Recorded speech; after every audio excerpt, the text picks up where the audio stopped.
ආදරය සහ විවාහයේ කර්මය ඔබ ඔබේ සහකරු ආකර්ෂණය කරගන්නේ ඇයි? බෞද්ධ ගැන්වීමක්. බුද්ධ ආගමේ ආදරය සහ විවාහය අහඹු සිදුවීම් නෝ ඉරණමේ අහඹු සිදුවීම් පමණක් නොවේ. ඒවා කර්මයට, හේතුව සහ ඵලය පිළිබඳ විශ්වීය නීතියට ගැඹුරින් සම්බන්ධ වේ. අප අත්වැඳින සෑම සම්බන්ධතාවයක්ම ප්‍රීතිමත් හෝ වේදනාකාරී වුවත් අපගේ අතීත ක්‍රියාවන්, වචන සහ අභිප්‍රායන් හරහා අප රෝපණය කර ඇති බීජ වලින් පැරණගී.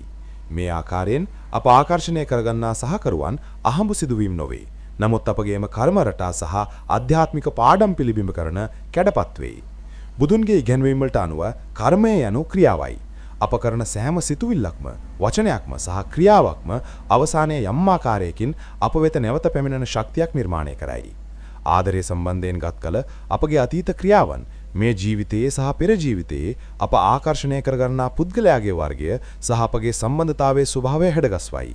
අපි ආදරේ පරාර්ථකාමීව ලබා දී ඇතනම්, කරුණාවන්ත වී ඇතනම් සහ අවබෝධය වර්ධනය කර ඇතනම් මෙම ගුණාංග පිළිබිඹ කරන හාටුකරුවන් ආකර්ෂණය කරගන්නට අපි නැඹුරු වෙමු. නමුත් අපගේ අතීත ක්‍රියාවන් බැඳීම, ඊර්ෂ්‍යාව හෝ ආත්මාර්ථකමිත්වය තුළ මුල් බැඳී තිබුණේ නම් මෙම ප්‍රවණතාවලට මුහුණ දීමට සහ සුව කිරීමට අපට අභියෝග කරන සබඳතාවල අපට අපවම සොයාගත හැකියි. බෞද්ධ දෘෂ්ටියට අනුව විවාහය අනුව මිත්‍රත්වය ගැන පමණක් නොවේ, වර්ධනය ගැනත් දියා. අපට හමුවන සෑම සහකරුවෙකුම අපගේ ජීවිතයට පැමිණෙන්නේ අප ගැන යමක් ඉගැන්වීමට. සමහර විට ඒ පාඩම ඉවසීම සහ සමාවෙදීමයි. තවත් විට එය ආත්ම ගෞරවය සහ තැරීමයි. ආදරය ඇතුළුව ජීවිතයේ සෑම දෙයක්ම අනිත්‍ය සහ නිරන්තරයෙන් වෙනස් වන බව බුදුන් වහන්සේ ඉගැන්වුවා. අපි මේ තේරුම් ගත් විට අපි බැඳීමක් තොරව ආදරය කරන්නට පටන් ගනිමු. අපගේ සහකරුව ඔවුන් කවුද යයි අගේ ෆර්මින් ඔවුන් පාලනය කිරීමට හෝ හිමි කරගන්නට උත්සාහ කරන නොසිටී. පුද්ගලින් දෙදෙනෙකු අතරේ කර්ම බැඳීම ශක්තිමත් විය හැකියි.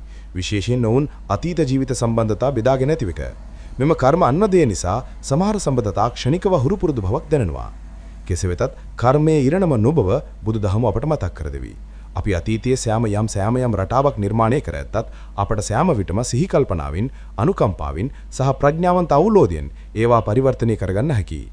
අපි අපගේ වර්ධි වලින් ඉගෙනගෙන ප්‍රේවණයේ අභිප්‍රායන් සහ ක්‍රියා කළාට අපට ශ්‍රේණ කර්ම පිරිසිදු කර අනාගතයේ වැඩි එකඟතා සම්බන්ධතාව වෙමා ගන්නට හැකියි.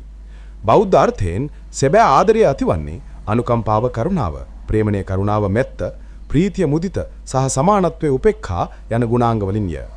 මෙව දිව්‍ය වාසස්ථාන 4 ලෙස හඳුන්වයි. ගැඹුරු සහ කර්පමණී සම්බන්ධතාවයක් අත්විඳීමට අප වගා කළ යුතු හර්ධ ගුණාංග මේවාය. ආදරයේ මෙම මූල ධර්මයන් මත පදනම් වෙන්නන්නෝ එය බැඳීම හෝ දුක් විඳීම වෙනුවත් බුදුදහම කරා යන මාර්ගයක් බවට පත්වේ. ඉතින් අපි යම් සහකර්මයක ආකර්ෂණය කරගන්නේ ඇයි අපි විමසු විට බුදුදහම අපට ඇතුළ බලන්නට ආරාධනා කරයි. පිළිතුර පිටිත නොවේ. අපගේම මනින් සහ කර්මයේ ඇතිය. අපි ආදරය කරන සෑම පුද්ගලයෙකුම පරාවර්තනයක් සහ ගුරුවරයක්. ඒ අපව ප්‍රඥාව සහ අනුකම්පාවට සමීප කරයි. දැනුවත්වා සහ කරුණාවෙන් තුරින් අපට වේදනාවේ මූලාශ්‍රයකමත් ආදරයේ ආධ්‍යාත්මික ජමනයක් බවට පරිවර්තනය කර හැකියි. එය හෘදය අවදි කර අපව අභ්‍යන්තර ශාන්තිය කරා ගෙනියයි.